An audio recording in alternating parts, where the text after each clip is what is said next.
कहते हैं कि जब गरीब का कोई नहीं होता तो कहीं ना कहीं भगवान के अवतार में इंसान ही लोगों के लिए मसीहा बन जाता है। इसी कहावत को साकार करते हुए अध्यक्ष रक्षपाल सिंह राघव ने उन गरीब और निर्धन लोगों को भोजन कराया।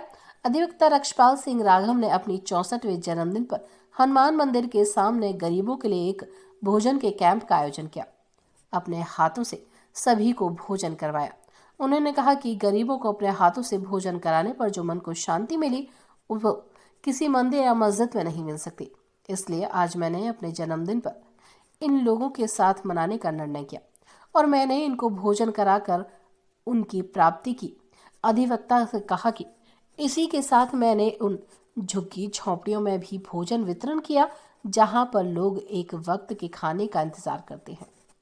और जन्मदिन के शुभ अवसर पर जो लोग अपने बच्चों में, अपने फ्रेंडों में शराब और इत्यादि जो खर्च करते हैं, मैंने ये संकल्प लिया है कि मैं अपने प्रत्येक जन्मदिन पर उन गरीबों को खाना खिलवाऊंगा कि जिन गरीबों को खाना नसीब नहीं होता है। और अपने जो अमूल्य जो समय है और पैसा है उनमें मैं गरीबों के लिए, अति गरीबों के लिए खाना खिलवाया करूंगा प्रत्येक जन्मदिन पर। वहीं पर मैं ये संदेश देना चाहता हूं कि जो हमारे समाज के और जो लोग हैं उन गरीबों की तरफ ध्यान दें, उन गरीब किसानों को ध्यान दें। तो मैं 5 बातें अपने देश की केंद्र सरकार और उत्तर प्रदेश सरकार के लिए कहना चाहता हूँ। सब आज के दिन मैं संकल्प लेता हूँ कि पूरे भारत के गरीब किसानों की 4 गुनी आमदनी करने का मैं सुझाव भारत को भेज दिया है। मैं दोबारा फिर भेजूंगा और निश्चित ही पूरे भारत के गरीब किसानों के लिए 4 गुनी आमदनी हो जाएगी। ऐसा मैंने विधेयक लिखा हुआ है, ऐसा मैंने अपने विचार लिखे हुए।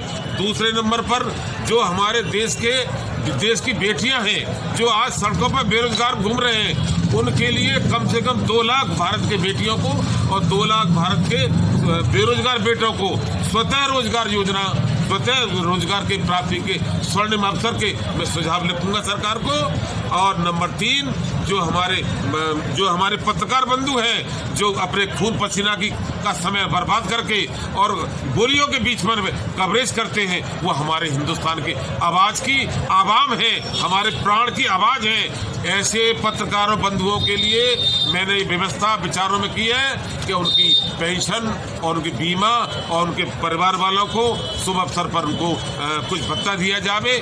इसके अलावा अन्य जो बुजुर्ग हैं और जो हमारे राष्ट्र के निर्माण में जो शक्तियां हैं और जिससे हमारा राष्ट्र मजबूत हो, इस प्रकार से मैंने 5 बिंदु पर ये सरकार को चेताने का, सरकार को संकल्प लिखने का और सरकार को विधेयक लिखने का, जिसमें एक विधेयक ऐसा है कि पूरे देश के न्याय व्यवस्था में एक क्रांति पैदा करेगा।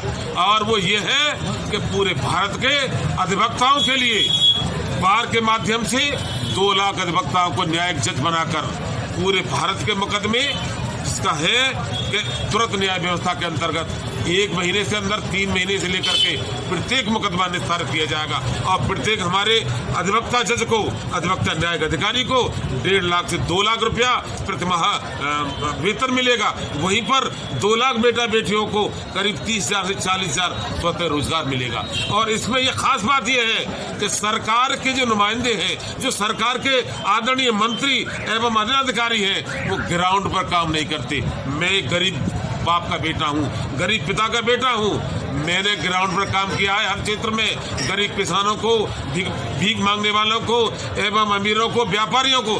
आज हमारा व्यापारी परेशान है, उनके लिए सॉल्यूशन में मैंने लिखा हुआ है। तो मैं देश के हित में, गरीब जनता के हित में, व्यापारी के हित में, पत्रकारों के हित में, अधिवक्ताओं के हित में और अत्यंत युवा बेटा बेटियों के हित में मैंने संकल्प लिया है कि आज से ही मैं 5 बिंदु पर अपना विधेयक लिखूंगा और इसमें लगातार काम करूंगा।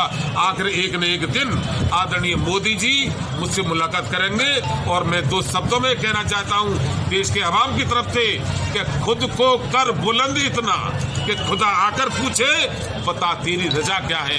मैं ऊर्जा मुझे ईश्वर की मिली है, मेरे अंदर उस ऊर्जा की प्रेरणा है और उसी प्रेरणा के वसीभूत फिर 5 राष्ट्र के पक्ष में, राष्ट्र को मजबूत करने के पक्ष में 5 पॉइंट्स पर मैं अपना विधेयक लिखूंगा। और मैंने विधेयक लिख भी दिया है। और राम मंदिर के निर्माण करने के लिए हमारे हिंदू भाई भी साथ में आ रहे हैं। कौन ये कहता है कि हिंदू मुस्लिम लड़ाई करते हैं? कौन ये कहता है कि हमारे मुस्लिम हमारे भारत के विरोधी हैं? नहीं, ये नाजानकारी है। उन लोगों ने ग्राउंड पर काम नहीं किया है।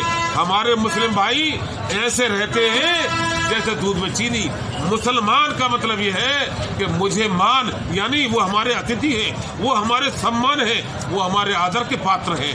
आज वो हम भूल गए जो लखनऊ में हम जाया करते थे, मुसलमान भाइयों के जो नवाब छतारी थे एवं नवाब परिवारों के थे, हम अपने बेटों को उनसे अदबियत सीखने के लिए जाया करते थे। उनकी अदबियत हमारे हिंदुस्तान में मशहूर है। मैं ये मानता हूँ कि मुस्लिम भाई हमसे अलग नहीं है, ये सारी राजनीतिक रोटियां सेक रहे हैं। और जो लोग हमारे हिंदुस्तान में राष्ट्र विरोधी, राष्ट्र को कमजोर करने की जो ताकतें हैं, उनमें कुछ लोग ऐसे हैं जो सीसीए एनआरसी वगैरह का विरोध कर रहे हैं। वास्तव में ये नाजानकारी है। जो लोग 500 रुपए लेकर मुस्लिम बहराएं, मुस्लिम माताओं को ला करके उनको बिठाते हैं सीसीए का विरोध करने के लिए, वास्तव में वो सीसीए का विरोध नहीं कर रही है। वास्तव में देखी जाए उनको भरण पोषण करने के लिए जो लोग हैं वो रुपया देते हैं, वो गलत है। सीसीए का मैं समर्थन करता हूँ और मेरा ये दावा है, मेरा ये आत्मिक विश्वास है, पूरे हिंदुस्तान में हिंदू मुस्लिम एकता को एक सूत्र में पिरोने का कार्य अगर कोई कर सकता है तो ये भारत का बेटा, ये गरीब किसान का बेटा रक्षपाल सिंह राघव ही सबसे ज्यादा कर सकता है, क्योंकि मैंने ग्राउंड पर काम किया है, मैं जमीन पर काम करता हूँ, उसके बाद ही कोई चीज बोलता हूँ। इन शब्दों के साथ मैं अपनी वाणी को विराम देता हूँ। जय हिंद, जय भारत, जय हिंदू मुस्लिम एकता, जय भारत माता की एवं जय संपूर्ण राष्ट्र की। इन्हीं शब्दों के साथ मैं अपनी वाणी को विराम देता हूँ। जय हिंद, जय भारत। मेरा नाम आनंद वाजपेयी है। आज के रक्षपाल सिंह राघव जी के जन्मदिन पर तहसीलवार अध्यक्ष अलीगढ़ की सबसे पहले मैं शुभकामनाएं देता हूं और इनके अच्छे कार्य की सराहना करता हूं, क्योंकि इन्होंने आज संकल्प लिया है कि मैं अपना जन्मदिन गरीबों के बीच में मनाऊंगा। मुझे बहुत अच्छा लगा, मुझे प्रेरणा मिली। गरीबों के बीच में जन्मदिन मनाने से संस्कार और डेवलप होते हैं और मैंने ये महसूस किया कि जो हमारे राघव जी ने माननीय मोदी जी को सुझाव भेजे हैं, उसे 1 लाख करोड़ रुपए का राजस्व बढ़ेगा। और जो इन्होंने प्रस्ताव भेजे, सर्कल ऐप अपने शहर का अपना ऐप।